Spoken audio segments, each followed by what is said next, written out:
تو بنو اسرائیل پر تقریباً 6 دفعہ اللہ نے عذاب مسلط کیا۔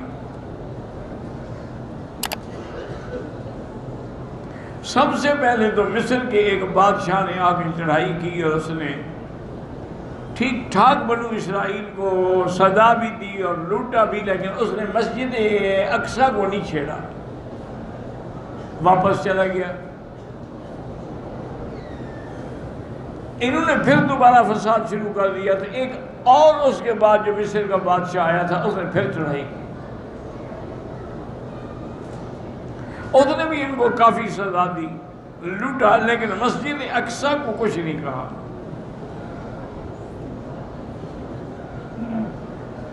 اس کے جانے کے بعد تھوڑا عرصہ گزرا، یہ پھر اسی طرح فساد پہ شروع ہو گئے۔ تو اب اللہ نے بابل کا بادشاہ تھا بخت و نصر، اللہ نے اس کو ان پر مسلط کیا۔ بخت و نصر نے آ کر تو اتنی بڑی ان کی تباہی پھیری نا کہ تقریباً 40,000 بنو اسرائیلی کو قتل کر دیا، اور مسجد اقصیٰ کے اندر جو خزانہ تھا مسجد اقصیٰ کا، جو جنات نے جمع کیا تھا، حضرت سلیمان علیہ السلام کے کہنے سے، اور جو انہوں نے سونے کی اینٹیں اور چاندی کی اینٹیں اور زمرد اور جواہر اور یواقیت مسجد میں لگائے، وہ بھی سب اکھاڑ کے لے گیا۔ یعنی مسجد اقصیٰ سے جو اس نے لوٹا ہے نا، 1,70,000 گاڑیاں لاد کے وہ اپنے ملک میں لے گیا، اور ان کا بھی قتل عام کیا۔ اللہ کی شان ہے کہ پھر ایک ایران میں بادشاہ آیا، اس نے بابل پر حملہ کیا اور بخت نصر کو قتل کر دیا، اور اس نے پھر اسرائیلیوں کو دوبارہ آباد کیا۔ یہ وہاں آباد رہے، لیکن کوئی مسجد کا احترام یا مسجد کی تقدیس کا تو ان کو ویسے بھی خیال نہیں تھا، کیونکہ وہ تو مسجد کے قائل ہی نہیں تھے، وہ تو ہیکل سلیمانی کے قائل تھے۔ ان کے دلوں میں تو کوئی احترام نہیں تھا، جیسے آج بھی نہیں ہے۔ کبھی جمعہ بند کر دیتے ہیں، کبھی نمازیں بند کر دیتے ہیں، کبھی مسجد اقصیٰ کے ارد گرد کھدائی شروع کر دیتے ہیں تاکہ مسجد خود بخود گر جائے۔ ان کے نزدیک جو مقدس چیز تھی وہ صخرہ اور ہیکل سلیمانی تھا۔ آہستہ آہستہ یہ پھر آباد ہو گئے، لیکن انہوں نے ظالموں نے مسلمانوں پر عرصہ حیات تنگ کر دیا۔ جیسے آج بھی آپ دیکھ رہے ہیں کہ فلسطینیوں کے ساتھ وہ جو کچھ کر رہے ہیں، یعنی ان کے پاس غلیل ہیں، پتھر ہیں، روڑے ہیں، تیر کمان ہیں، اور ان پر وہ باقاعدہ جہادوں کے ساتھ پرواز کر کے ان پر ایٹم گراتے ہیں۔ نہت تھے کشمیری بیچارے،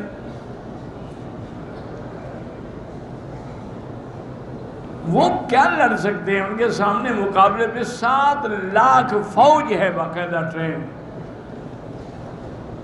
یہ تو اسلام کی حقانیت ہے کہ وہ لوگ پھر بھی اڑے ہوئے ہیں۔ اچھا، مشکل یہ ہے کہ پتہ نہیں آپ حضرات کے علم میں ہے یا نہیں ہے، فلسطینی بیچارے 2 مصیبتوں میں مبتلا ہیں۔ ایک تو ان کے یعنی ہمدردی میں جہاد کے لیے مجاہدین آتے ہیں مختلف ملکوں سے، وہ تو پاکستان کو بدنام کرتے ہیں، پاکستان کی بات نہیں، ساری دنیا سے آتے ہیں۔ جیسے افغانستان میں جب رشیا سے مقابلہ تھا، ساری دنیا کے مجاہدین وہاں پہنچ گئے۔ اسی طرح وہاں ہے۔ اچھا، اب اگر فلسطینی مجاہدین کا راز افشا کریں کہ جی فلاں گھر میں 2 مجاہد ٹھہرے ہوئے ہیں، تو مجاہدین ان کو گولی مارتے ہیں۔ اچھا تم مخبر ہو، ہمارے راز کھولتے. اچھا اگر راز افشا نہ کریں تو پھر یہودی ہندو فوج ان پر حملہ کرتی ہے. یا دونوں طرف سے عذاب دیں.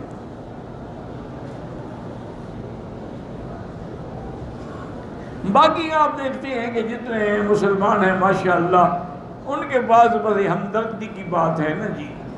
عملاً تو کوئی ان کی مدد نہیں کرتا. زبانی کلامی باتیں بیان، ان سے کیا ہوتا ہے؟ ان کا وہ پیٹ بھر جائے گا.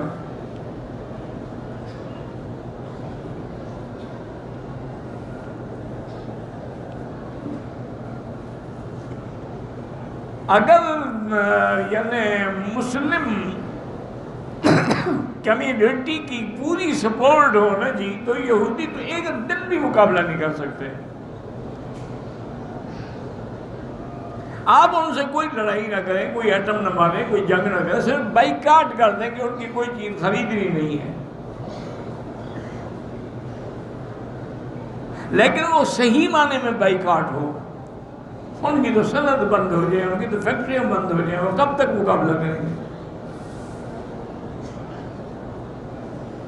لیکن ہمارا ہاں یہ ہے کہ ہم ایسے کہتے ہیں کہ جی مال بند ہے، لیکن وہ دوسرے ملک کے ذریعے مہر دوسرے ملک کی لگا کے بھیج دیتے ہیں. ان کا کام تو چل رہا ہے.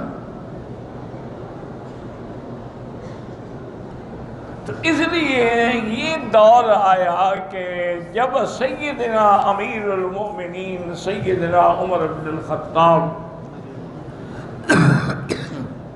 رضی اللہ تعالی عنہ کا دور خلافت آیا، اور یہ حضرت عمر کی شان تھی کہ آپ کے زمانے خلافت میں 40 لاکھ مربع میل پہ اسلام کا پرچم لہرا گیا. دیکھیں نا آج بھی یہودی حضرت عمر کے نام سے چڑھتے ہیں. ان کو کیا چڑھ ہے، کیا تکلیف ہے؟ تکلیف یہی ہے کہ انہوں نے اسلام کو پھیلایا.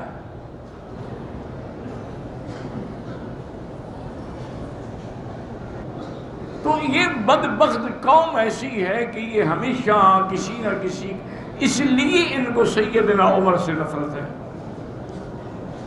سیدنا عمر کو پتہ لگا اس وقت ابی عبیدہ بن الجراح جن کا لقب تھا امین هذه الامہ، حضور کی امت کا سب سے بڑا امانت والا، لا حول ولا قوت الا باللہ.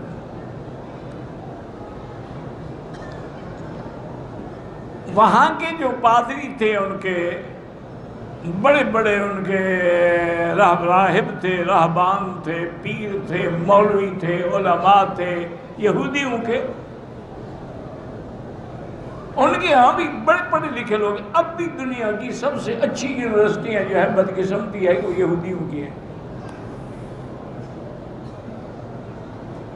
مسلمان تو ماشاءاللہ گوشت کا کاروبار کرتا ہے نا، اس کو کیا پڑھنے پڑھانے سے؟ میرے ایک دوست فوت ہو گئے بیچارے، اللہ اس کی قبر پہ رحمت کرے، عبد الرحمن اوان. بہت بڑا پڑھا لکھا آدمی تھا، بہت بڑا یعنی پولیٹیکل مائنڈ رکھنے والا آدمی تھا. بڑے بڑے لوگ اس سے آ کے رائے لیتے تھے. پھر اس نے کاروبار شروع کیا تو یہ مشینری جو ہے نا، زرعی مشینری، اس کا بڑا وہ وپاری تھا یا سمجھے ایجنٹ تھا. اس نے مجھے خود سنایا تھا کہ میں گیا لندن، جب میں کالج میں پڑھتا تھا تو ہمارا ایک پروفیسر تھا، وہ انگریز تھا، وہ ہمیں پڑھاتا تھا. میں نے دیکھا کہ میرا استاد اور اس کی بیوی، میں دوڑ کے، ہمارے لوگوں کو استاد کی تو عزت ہوتی ہے نا، چاہے وہ کوئی ہو، انگریز ہو، ہندو ہو، کوئی بلا ہو. میں دوڑ کے اس کو جا کے ملا، اس نے مجھے دیکھا تو اس زمانے میں بھی اس کو کہتا تھا کہ گڑبڑ، تم گڑبڑ زیادہ کرتا ہے. انہوں نے کہا مسٹر گڑبڑ؟ انہوں نے کہا ہاں میں وہی گڑبڑ ہوں. تم یہاں کہہ رہے ہو؟ انہوں نے کہا استاد میرے ساتھ ہوٹل پہ چلے. انہوں نے کہا نہیں، میں نے کھانا تو کسی جگہ میری اپائنٹمنٹ ہے. انہوں نے کہا چلو چائے پی رہے ہیں. زبردستی میں ان کو ہوٹل میں لے گیا. اس نے پوچھا آج کل کیا کام کرتے ہو عبد الرحمن؟ میں نے کہا جی میں تو آج کل سیمنز کمپنی جو دنیا کی ملٹی نیشنل کمپنی ہے ان کا پورے پاکستان کے ایک صوبے کا ایجنٹ ہوں۔ میں نے بڑے فخر سے اس کو بتایا۔ اس نے کہا بڑے بیوقوف ہو تم۔ میں نے کہا کیا ہوتا ہے؟ انہوں نے کہا مسلمانوں کا مشینری سے کیا کام، مسلمانوں کے ملک میں گوشت کا کام کرو، یہ کچا بھی کھاتے ہیں پکا بھی کھاتے ہیں، تمہارا کام چلتا رہے گا۔ یہ مشینری کا کام کیا ہے؟ 100 میں سے 10 آدمی بھی نہیں کریں گے، تم بڑے پاگل آدمی ہو۔ تو ہمارا حال تو یہ ہے نا جی کہ آج دشمن ہماری یعنی بخاری شریف پہ ریسرچ جتنا یہودی کر رہا ہے نعوذ باللہ ہم نہیں کر رہے۔ اور سب سے پہلے مجھے یاد ہے میں جب چھوٹا تھا قرآن حفظ کرتا تھا تو جو سنہری پانی سے قرآن چھپا تھا وہ سب سے پہلے یہودی کمپنی نے چھاپا تھا۔ آج کل بھی شاید ہو 1000-1200 ریال قیمت ہوگی اس کی، کیونکہ اس میں سونے کا پانی لگا ہوا تھا ایسا۔ اس زمانے میں 500 ریال تھا۔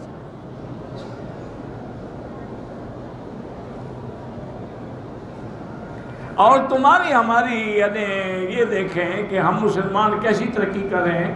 مسلمانوں کا تقریباً 56 یعنی 56 ملک ہیں، ان سب میں تقریباً 600 یونیورسٹیاں ہیں۔ 56 ملکوں میں یونیورسٹیاں گنو نا تو وہ 600 بنتی ہیں۔ اور کافروں کے مثلاً ٹورنٹو ہے، ایک میں 6000 یونیورسٹی ہے۔ تم کیسے مقابلہ کرو گے؟ وہ 6000 پی ایچ ڈی تیار کریں، تم 600 کرو گے۔ اس لیے ہمارا حال تو بھائی بس ایک ہے، دعا کرو کہ اللہ پاک اسلام کے نام کی لاج رکھ کے ہماری حفاظت کرے بس، ورنہ ہر جگہ ہم مار کھا رہے ہیں۔ کسی بھی ملک میں چلے جائیں سب سے زیادہ مار اس مسلمانوں کو پڑ رہی ہے۔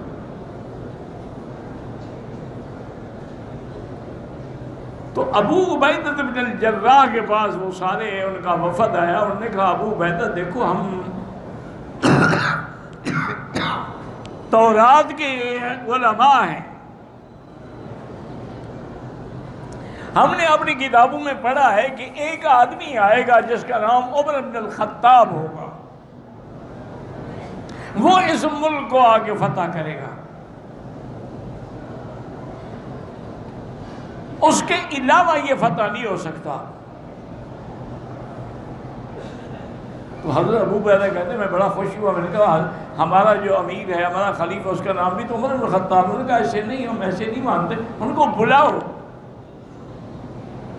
ان کی نشانیاں کتابوں میں لکھی ہوئی ہیں کہ قد ایسے ہوگا، شکل ایسے ہوگی، آنکھیں ایسے ہوں گی، بال ایسے ہوں گے، لباس ایسے ہوگا۔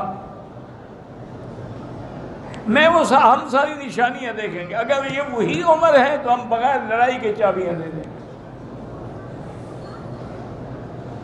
اور اگر یہ وہ عمر نہیں ہے تو پھر ہم جنگ کریں گے، تم جیت نہیں سکتے ہو۔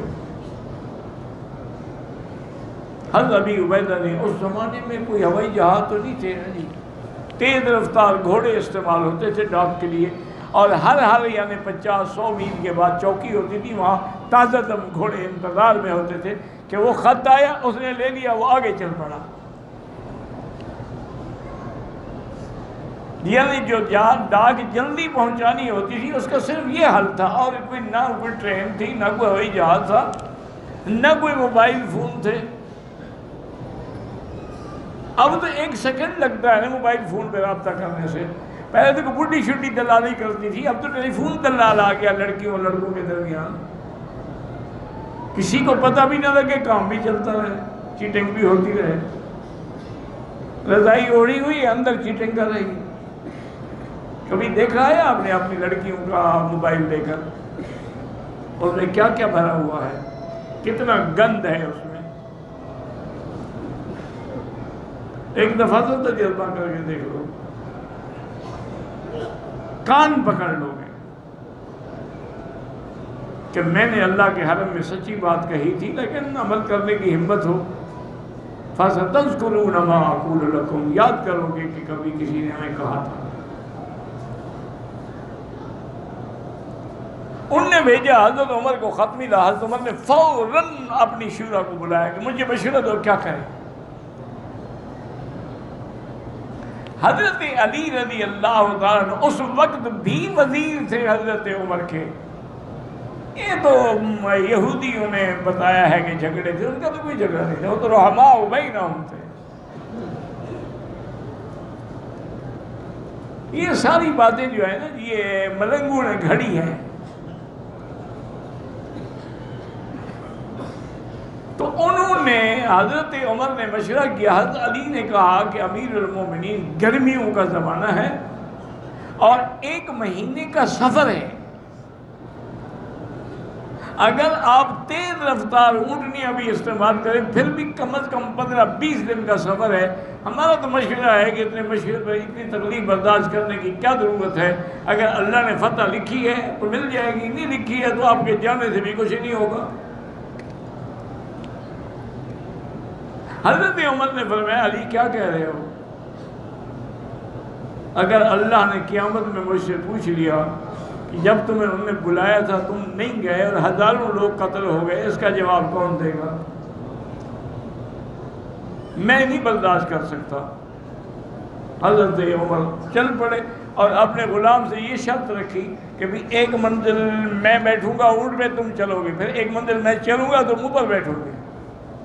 انہوں نے کہا نہیں چلنا، پھر میں اور ملازم دے جاؤں گا۔ اسی طرح بہرحال چلتے چلتے چلتے اللہ نے ان کو پہنچا دیا۔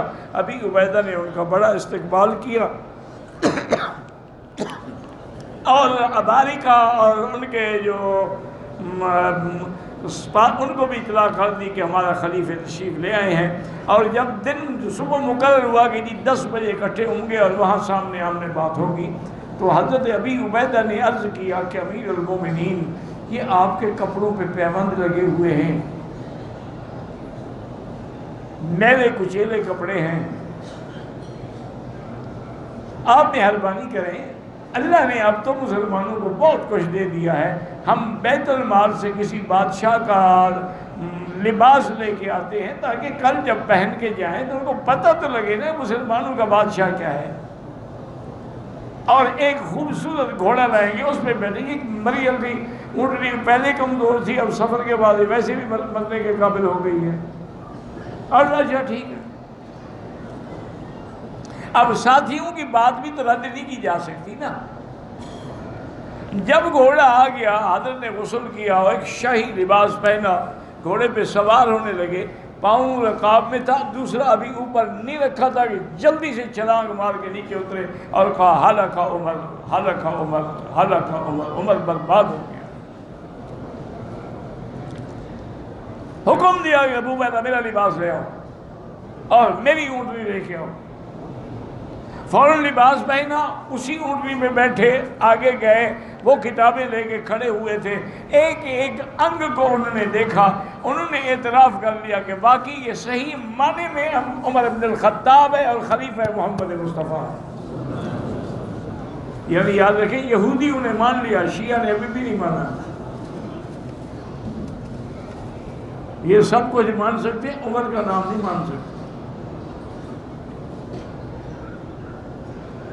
اِنَّا لِلَّهِ، دعا کرو حرم میں بیٹھے ہو اللہ ان کو ہدایت۔ کوئی ہمارے دشمن تو نہیں ہے نا بھائی، ہماری کیا دشمنی ہے بریلویوں سے، شیعہ سے؟ کوئی زمین کا جھگڑا ہے، کوئی رشتہ داری کا جھگڑا ہے؟ اللہ کے دین کے لیے ناراضگی ہے، اللہ کے دین کا جھگڑا ہے۔ اس لیے دعا کیا کریں، بجائے بد دعا دینے کے دعا بھی تو کر سکتے ہو نا۔ جیسے بی بی رابعہ بصریہ نے ایک بات کی تھی، سونے کے پانی سے لکھنے والی ہے، وہ اپنی ساتھیوں کے ساتھ جا رہی تھی، دیکھا کہ ایک آدمی نے رسی باندھی ہوئی ہے، سرکس والے تھے، وہ رسی پر چل کے تماشا دکھا رہا ہے، کرتب دکھا رہے ہیں اور لوگ پیسے پھینک رہے ہیں۔ تو آپ نے دیکھا فرمایا ھذا خیر من اصحابنا، یہ ہم لوگوں سے زیادہ بہتر ہے۔ تو وہ بیویاں حیران ہو گئی، انہوں نے کہا کیا کہہ رہے ہیں؟ ہم رات دن اللہ کے ذکر میں ہیں، یہ سرکس میں ہے، وہ ہم سے اچھا ہے۔ فرمایا کہ انہ یکسب الدنیا بالدنیا، یہ پیسے دنیا کو دنیا سے کما رہا ہے، اور ہم دنیا کو دین کے نام سے کماتے ہیں۔ کہیں مدرسہ بنا لیا، کہیں مسجد بنا لی، کہیں پیر بن گیا۔ سب سے آسان کام پیری والا ہے، اس میں کچھ بھی نہیں لگتا نا جی۔ اگر آدمی جاہل ہو نا، سب سے بڑی پیری ہے کہ بولے ہی نہیں، بس وہ بڑا پیر ہے، کیونکہ حضرت بولتے نہیں ہیں۔ کوئی آپ کا کام ہوگا تو اشارہ کر دیں گے ہو جائے گا یا نہیں ہوگا، بس حضرت بولتے نہیں، بس پیری چمک اٹھے گی، فکر نہ کریں آپ۔ مولوی کو تو بولنا پڑتا ہے، دوسرے صفحے پر تو اس کا علم کھل جاتا ہے کیا کہہ رہا ہے۔ بڑے بڑے آپ میں جو آج کل اسکالر بنے ہوئے ہیں نا، ان کو قرآن شریف میں ایک صفحے کا ترجمہ بھی نہیں آتا، بلکہ بعض کو تو قرآن شریف پڑھنا بھی نہیں آتا۔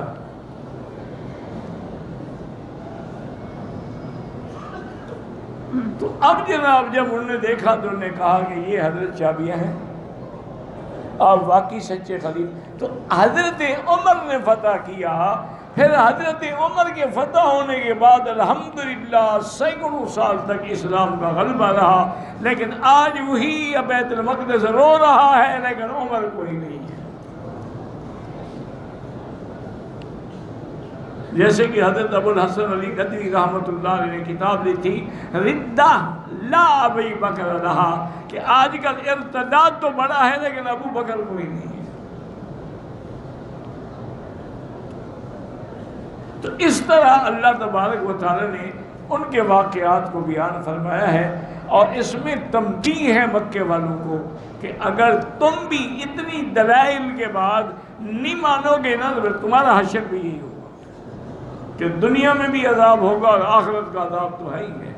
اس لیے اللہ پاک نے فرمایا، ارشاد فرمایا ہے اس آیت مبارک میں کہ حضرت معراج کے بعد فوراً اللہ پاک نے ذکر فرمایا وَآتَيْنَا مُوسَى الْكِتَابَ۔